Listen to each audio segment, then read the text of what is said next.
नमस्कार दोस्तों, मैं प्रिंस यानी आपका स्वागत करता हूं हमारे चैनल लर्न एंड ग्रो में। आज हम बात करेंगे displacement velocity and acceleration diagram के बारे में। जब फॉलोवर मूव करता है विद यूनिफॉर्म एक्सेलरेशन और यूनिफॉर्म रिटार्डेशन के साथ।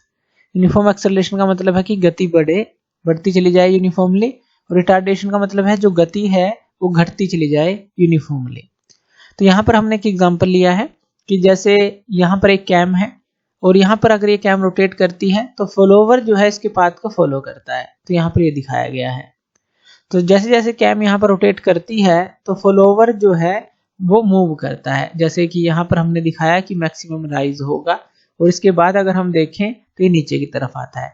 अब जब ये राइज होता है हम इसको आउट स्ट्रोक बोलते हैं, ऊपर की तरफ जा रहा है। जब नीचे की तरफ आता है तो इसको रिटर्न बोलते हैं। और बीच का जो समय होता है ना ऊपर जाता ना नीचे जाता, उस समय उसको ड्वेल पीरियड बोलते हैं। तो ये सारी चीजें हम पहले लेक्चर में डिस्कस कर चुके हैं। तो यहाँ पर यूनिफॉर्म एक्सेलरेशन की बात कर लेते हैं। पहले मान लेते हैं वेलोसिटी और टाइम के बीच में हम ग्राफ बनाएं यूनिफॉर्म एक्सेलरेशन के लिए। तो वो किस तरह की लाइन हमारी आएगी? इस तरह की लाइन आती है कि किसी भी टाइम पर देखें कि यूनिफॉर्मली जो है एक्सेलरेशन चल रही है, जो गति है वो बढ़ती चली जा रही है। तो वो चीज, तो इस तरह का ग्राफ हमारा होता है। इसी तरह से अगर हम रिटार्डेशन का ग्राफ दिखाएं वो उल्टा होगा कि जो गति है वो घटती चली जा रही है यूनिफॉर्मली। तो ये यूनिफॉर्म रिटार्डेशन का ग्राफ है। याद रखना है वेलोसिटी और टाइम के बीच में हम बना रहे हैं। अगर यूनिफॉर्म एक्सेलरेशन का ग्राफ हम एक्सेलरेशन और टाइम के बीच में बनाएं, यहाँ पर हम एक्सेलरेशन ले लें और यहाँ पर टाइम ले लें, तो यहाँ ये जो लाइन मिलेगी हमें बिल्कुल सीधी मिलेगी कि जो टाइम के साथ एक्सेलरेशन जो है वो चेंज नहीं हो रही। यहाँ पर जो वेलोसिटी है वो बढ़ती चली जा रही है, यानी कि एक्सेलरेशन जो है इक्वल टाइम इंटरवल में इंक्रीज होती चली जा रही है। एक्सेलरेशन और टाइम के बीच में यूनिफॉर्म एक्सेलरेशन का ग्राफ देखेंगे तो सीधी लाइन आएगी कि यूनिफॉर्म एक्सेलरेशन है। इसी तरह से रिटार्डेशन की भी एक सीधी लाइन हम ले सकते हैं, वो बस नेगेटिव डायरेक्शन में होगी। तो इस तरह से देखिए ए और टी के बीच में इस तरह की लाइन आएगी, वी और टी के बीच में यूनिफॉर्म जो एक्सेलरेशन के लिए इस तरह की लाइन आएगी, रिटार्डेशन के लिए इस तरह की लाइन आएगी। तो ये ध्यान रखनी है तीनों जो हमने ग्राफ डिस्कस किए हैं, क्योंकि इसी से हमारा डिस्प्लेसमेंट जो ग्राफ है, वेलोसिटी ग्राफ और एक्सेलरेशन जो ग्राफ है वो बनेगा।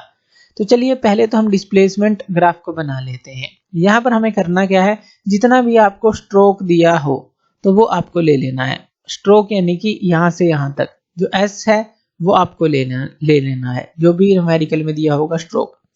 थीटा ओ हमारा क्या होता है? थीटा ओ होता है हमारा, जैसे एस हो गया stroke of the follower, theta O हो जाएगा angular displacement of the cam during out stroke. जब राइज कर रहा होता है फॉलोवर, आउट स्ट्रोक उसको बोल दिया, थीटा ओ ये होगा। थीटा आर क्या होगा? Angular displacement of the cam during return stroke, जब रिटर्न हो रहा होगा फॉलोवर। तो ये सारी टर्म हमें याद रखनी है। तो यहाँ पर हमें थीटा ओ दिया होगा, तो वो हमें क्या करना है, बराबर भागों में बांट लेना है। जितना भी थीटा ओ एंगल आपको दिया हो, बराबर भागों का मतलब इवन नंबर में बांटना है। 2 में, 4 में, 6 में, 8 में, मिनिमम आपको 6 तो रखने ही हैं ताकि एक अच्छा प्रोफाइल हम बना सकें। तो हम इसको 6 भागों में यहाँ पर बांट लेते हैं। तो हमने 1 2 3 4 5 6 भागों में इसको बांट लिया। अब जो ये थर्ड लाइन है, बिल्कुल जो बीच वाली लाइन है, अगर 8 भागों में बांटते तो जो फोर्थ लाइन होती वो लेते। यहाँ पर 6 भागों में आपने बांटा है तो तीसरी लाइन को आप लेंगे और इसको भी आप बराबर भागों में बांट लेंगे वर्टिकली। इसी तरह से जो रिटर्न जो आपको एंगल दिया है, एंगुलर डिस्प्लेसमेंट दिया है थीटा आर, उसके साथ भी आप ऐसा ही करेंगे। जितना भी आपको दिया है, जितने भागों में आपने इसको बांटा है उतना ही आप इसको बांटेंगे। अब बीच में हो जाएगा जो ड्वेल पीरियड है। यहाँ पर जो थर्ड लाइन है इसको आप इक्वली आपने बांट लिया। जितने भागों में 6 भागों में बांटा था तो इसको भी 6 में बांटेंगे। 1 2 3 4 5 6 भाग उतने ही रखने हैं, डिवाइड उतने ही करना है, आउट को, रिटर्न को और इस जो लाइन को। अब यहाँ पर इससे हम ये पॉइंट को इससे मिला देंगे, इस पॉइंट को फिर दूसरी लाइन से मिला देंगे, इस पॉइंट को तीसरी से मिला देंगे, यानी कि मिड तक चलेंगे, बीच वाले पार्ट तक चलेंगे। जैसे जो इसका फर्स्ट, सेकंड और थर्ड भाग है, तो तीसरा जो भाग है वो बीच वाला भाग है, बिल्कुल मिड वाला भाग है। तो यहाँ तक हम चलेंगे। अब हम यहाँ से चलेंगे इस कॉर्नर से, तो हम यहाँ 3 से मिला देंगे इसको, फिर इससे मिला देंगे और फिर इससे मिला देंगे। इस तरह से हमें कुछ पॉइंट्स मिलेंगे। जैसे कि यहाँ पर ये जब इससे काटी, ये जब इससे लाइन से कट किया, ये जब इससे कट किया, तो इस तरह से पॉइंट मिले। इसी तरह से ये जब इससे कट किया ये लाइन, ये जब इससे कट किया ये लाइन, यानी कि जो वर्टिकली लाइन है इन लाइन से कट कर रही है। तो ये कुछ पॉइंट हमें मिलेंगे, ये यहाँ, ये यहाँ, ये यहाँ, इसी तरह से ये यहाँ, ये यहाँ और ये यहाँ हमें पॉइंट मिला। ये जो बीच वाली लाइन आप देखेंगे बिल्कुल डायगोनल आपको लाइन मिलेगी इस तरह की। अब इन पॉइंट्स को हम मिला देंगे और इस तरह का कर्व हमें देखने को मिलेगा आउट स्ट्रोक के लिए। इसी तरह से सेम सारा काम रिटर्न स्ट्रोक में होगा और हमें पॉइंट्स मिलेंगे और हम कर्व को बना लेंगे, तो इस तरह का हमें कर्व देखने को मिलेगा। तो इस तरह से देखिए ये जो है हमें एक ग्राफ देखने को मिलता है डिस्प्लेसमेंट का जो ग्राफ है। तो ये किसके लिए है? डिस्प्लेसमेंट के लिए है। यहाँ पर ये डिस्प्लेसमेंट है और यहाँ पर ये क्या है? ये जो थीटा ओ थीटा आर हमने दिखाए हैं ये एंगुलर डिस्प्लेसमेंट है जो कैम के हैं, जो हमने अभी बात की। अब वेलोसिटी की बात कर लेते हैं, जो वेलोसिटी डायग्राम है। पहले तो हम यहाँ से प्रोजेक्शन ले लेते हैं। एक तो जो पूरा आउट स्ट्रोक जो है कैम का डिस्प्लेसमेंट है उसके लिए, और मिड से हम एक लाइन ले लेते हैं। इसी तरह से इस तरह से ले लेंगे जो रिटर्न के लिए है, और मिड से एक लाइन ले लेंगे। यहाँ हम वेलोसिटी जो डायग्राम है वो बनाएंगे। तो ये जो है हमारे किसके लिए होगा? वेलोसिटी के लिए ये जो डायग्राम होगा।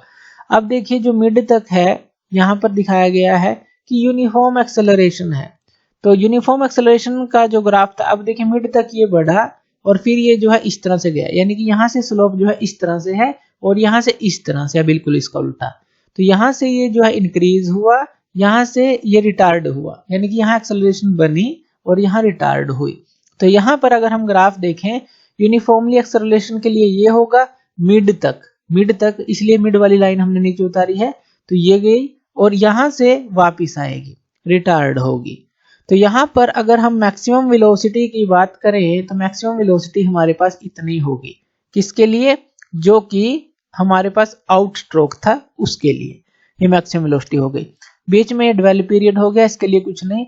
अब यहाँ पर देखिए ये यहाँ पर इस तरह से, जो अगर हम रिटर्न के लिए बात कर रहे हैं तो यहाँ पर इस तरह से और ये इस तरह से, यानी कि जैसे यहाँ था इसका बिल्कुल ग्राफ ये नीचे की तरफ आ जाएगा, बस इस लाइन से नीचे सेम ग्राफ रहेगा। तो यहाँ पर हमने देखा कि इस तरह से ये हमारा ग्राफ बना। अब यहाँ पर देखेंगे तो इस तरह का ग्राफ बनेगा बिल्कुल इसके नीचे, यानी कि ये आउट के लिए था, रिटर्न के लिए है, तो बिल्कुल इसके नीचे इसका उल्टा ग्राफ बन जाएगा। ये क्लियर है? तो अब यहाँ पर ये जो वेलोसिटी होगी हमारी, जो मैक्सिमम वेलोसिटी होगी, ये किसके लिए होगी? मैक्सिमम वेलोसिटी रिटर्न स्ट्रोक के लिए होगी। ये भी क्लियर है? यहाँ से यहाँ तक, ये यहाँ तक। तो यहाँ पर ये टर्न दिखाया गया है और ये जो है राइज दिखाया गया है। तो इस तरह से आप इसको बना सकते हैं। तो यूनिफॉर्म के लिए हमने देख लिया था, एक्सेलरेशन के लिए और रिटार्डेशन के लिए क्या होगा अगर वेलोसिटी और एंगुलर डिस्प्लेसमेंट के बीच में हम ये ग्राफ बनाएं।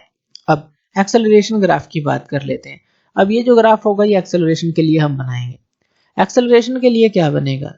अगर एक्सेलरेशन और एंगुलर डिस्प्लेसमेंट के बीच में बनाएं तो हमें यहाँ से यहाँ तक एक सीधी लाइन मिलेगी, ऊपर की तरफ मिलेगी, क्योंकि यूनिफॉर्म एक्सेलरेशन चल रही है। यहाँ रिटार्डेशन है तो यहाँ से यहाँ हम मिला देंगे, यहाँ से यहाँ मिला देंगे, यानी कि यूनिफॉर्म एक्सेलरेशन के लिए है। रिटार्डेशन के लिए वो लाइन जो है नीचे की तरफ मिलेगी और यहाँ से यहाँ और यहाँ से यहाँ हम मिला देंगे, यानी कि यहाँ से यहाँ यूनिफॉर्म एक्सेलरेशन थी हमारे पास, एकदम जीरो पर ही हमें इतनी एक्सेलरेशन मिल रही थी यहाँ, और यहाँ से ये जीरो हो गई थी और फिर जो है हमें ये जो है रिटार्डेशन मिली थी, तो ये जो दूसरी साइड हमें रिटार्डेशन मिली। अब इस ग्राफ के लिए बिल्कुल ये वाला जो ग्राफ है उल्टा हो जाएगा, इस तरह से जैसे ये ग्राफ था इसके लिए उल्टा हो गया था। अब रिटर्न स्ट्रोक के लिए ये उल्टा हो जाएगा, ज्यादा कंफ्यूज होने की जरूरत नहीं। तो इस तरह से एक्सेलरेशन के लिए हमारा डायग्राम बन जाएगा। अब हम इसके लिए कुछ जो रिलेशन निकालते हैं, तो वो रिलेशन निकालते हैं। हमने जैसे ये चीजें पढ़ी, ओमेगा को मान लेते हैं angular velocity of the cam मान लेते हैं, यहाँ पर टीओ और टीआर को मान लेते हैं time required for the follower during out stroke and return stroke. TO और टीआर को हमने ये माना है, टीओ यानी कि ड्यूरिंग आउट स्ट्रोक जो टाइम रिक्वायर्ड है फॉलोवर के लिए, और टीआर जो है रिटर्न स्ट्रोक के लिए जो टाइम रिक्वायर्ड है फॉलोवर के लिए। तो यहाँ पर mean velocity of the follower जो होगी ड्यूरिंग आउट स्ट्रोक वो क्या होगी? अब देखिए वेलोसिटी किस तरह से थी, इस तरह से और इस तरह से जा रही थी, यानी कि यूनिफॉर्म एक्सेलरेटेड और यूनिफॉर्म रिटार्डेड। तो अगर हम थीटा ओ के लिए बात करें, सिर्फ ये थीटा ओ के लिए था जो हमारा जो ग्राफ था, तो अगर उसके लिए बात करें तो यहाँ पर जो mean velocity during out stroke की बात कर रहे हैं तो वो हमारे पास क्या होगी। इससे पहले हम टाइम को निकाल लेते हैं। अगर हम time required for the flower की बात करें ड्यूरिंग आउट स्ट्रोक तो वो कितना होगा। टाइम क्या होता है हमारे पास, यहाँ से रिलेशन हमने निकाली थी पहले भी, ये थीटा ओ बाय ओमेगा हो जाएगा। जैसे वेलोसिटी होता है डिस्टेंस बाय टाइम, तो इस तरह से टाइम जो होगा डिस्टेंस बाय जो एंगुलर डिस्प्लेसमेंट है डिवाइड बाय जो एंगुलर वेलोसिटी है, यही होगा आउट स्ट्रोक के लिए। इसी तरह से अगर रिटर्न स्ट्रोक के लिए बात करें तो जो टी आर है वो हमारे पास क्या आ जाएगा, थीटा आर बाय ओमेगा। तो ये आउट स्ट्रोक के लिए टाइम रिक्वायर्ड है और ये रिटर्न स्ट्रोक के लिए टाइम रिक्वायर्ड है। तो ये चीज है। अब मीन वेलोसिटी की अगर हम बात करें आउट स्ट्रोक के लिए तो वो क्या हो जाएगी, वो हमारे पास हो जाएगी जो स्ट्रोक है डिवाइड बाय जो टाइम रिक्वायर्ड था आउट स्ट्रोक के लिए, तो स्ट्रोक बाय टीओ। तो यही है mean velocity of the follower during out stroke. और जैसे मीन वेलोसिटी का मतलब क्या है, जैसे राइज होगा रिटर्न होगा, तो हम राइज के लिए बात कर रहे हैं। तो आउट स्ट्रोक जो है वो जो है हमने एस माना है, टोटल तो एस है हमारे पास, तो मीन वेलोसिटी की बात करें तो एस बाय टी ओ हो जाएगा। इसी तरह से जो मीन वेलोसिटी है फॉलोवर का रिटर्न स्ट्रोक के लिए, अब स्ट्रोक तो सेम रहेगा, ऐसे ही रहेगा रिटर्न के लिए भी, जो टोटल था यहाँ से यहाँ तक एस, लेकिन डिवाइड में जो टाइम रिक्वायर्ड है वो चेंज हो जाएगा, यानी कि टी आर ये हो जाएगा। तो mean velocity during out stroke के लिए ये आएगा, यानी कि एक तरह से डिस्टेंस बाय टाइम, इसी तरह से ये भी distance by time mean velocity हमने निकाल ली। अब अगर हम मैक्सिमम वेलोसिटी की बात करें तो वो हमारे पास क्या आएगी, तो मैक्सिमम वेलोसिटी फॉलोवर की ड्यूरिंग आउट स्ट्रोक। तो अगर हम ग्राफ के अंदर देखें यहाँ पर मैक्सिमम वेलोसिटी हमें कब मिल रही है, जब यहाँ पर ये थीटा ओ का बिल्कुल हाफ है, थीटा ओ का बिल्कुल हाफ है, यानी कि यहाँ पर अगर हम थीटा ओ डिवाइड बाय 2 ले तो टाइम भी तो हमारा डिवाइड हो जाएगा हाफ में। तो इसी तरह से अगर हम मैक्सिमम वेलोसिटी की बात करें तो हमें कहां पर मिल रही है, टी ओ बाय 2 टाइम पर। इसी तरह से एक्सेलरेशन भी होगी। तो टी ओ बाय 2 टाइम आपको याद रखना है कि इतने टाइम पर ये हमें मिल रही है। तो मैक्सिमम वेलोसिटी हमारे पास क्या आ जाएगी, अगर हम डिस्टेंस बाय टाइम की बात करें तो S by T O by 2 आ जाएगी, और ये क्या आ जाएगी हमारे पास 2s बाय टी ओ, ये हमारे पास आ जाएगी। तो 2s बाय टी ओ ये हमारे पास मैक्सिमम वेलोसिटी होगी। और अगर हम यहाँ पर टीओ की वैल्यू को पुट कर देते हैं, टीओ की value theta O by omega है, तो उसको पुट कर देते हैं तो वो हमारे पास क्या आएगी, तो यहाँ पर ये आ जाएगी 2 ओमेगा एस बाय थीटा ओ, यही आएगी जब हम टीओ की वैल्यू को पुट कर देंगे। तो वी ओ मैक्सिमम वेलोसिटी की वैल्यू हमारे पास ये आ जाती है यहाँ पर। इसी तरह से अगर हम maximum velocity during return stroke की बात करें, रिटर्न स्ट्रोक के लिए हमारे पास जो वी आर होगी सेम यही आएगी हमारे पास, लेकिन यहाँ पर आ जाएगा theta R, 2 omega S by theta R, तो यही आएगी रिटर्न के लिए, क्योंकि यूनिफॉर्म एक्सेलरेशन है यूनिफॉर्म रिटार्डेशन है। तो फर्स्ट हाफ के लिए मैक्सिमम, और इसी तरह से जो रिटर्न में भी है फर्स्ट हाफ के लिए मैक्सिमम, तो ये है हमारे पास, तो ये चीज आ जाएगी। इसी तरह से एक्सेलरेशन की बात करें, maximum acceleration of the follower during out stroke. अब एक्सेलरेशन हमारे पास क्या होता है, वेलोसिटी बाय टाइम। अब वेलोसिटी हमने देखा मैक्सिमम कब होगी, इतने टाइम पर, टीओ बाय 2 पर। एक्सेलरेशन भी तो इतने ही समय पर मैक्सिमम होगी। तो यहाँ पर ये क्या आ जाएगा हमारे पास 2vo बाय टीओ, ये आ जाएगा। और जब vo की वैल्यू को पुट करेंगे और टीओ की वैल्यू को पुट करेंगे तो हमारे पास जो एक्सेलरेशन की वैल्यू आ जाएगी वो आ जाएगी 4 ओमेगा स्क्वायर एस डिवाइड में थीटा ओ का स्क्वायर, ये वैल्यू आ जाएगी।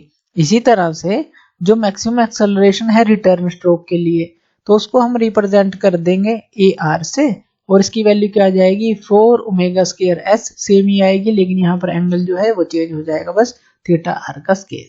तो न्यूमेरिकल्स में डायरेक्टली ये वैल्यूज हमें पुट करनी है। तो मैक्सिमम वेलोसिटी आउट स्ट्रोक के लिए, रिटर्न के लिए, इसी तरह मैक्सिमम एक्सेलरेशन आउट स्ट्रोक और रिटर्न स्ट्रोक के लिए। तो थैंक यू वीडियो देखने के लिए। उसी तरह की वीडियोस के लिए आप हमारे चैनल लर्न एंड ग्रो पे हमें सब्सक्राइब कर सकते हैं। धन्यवाद।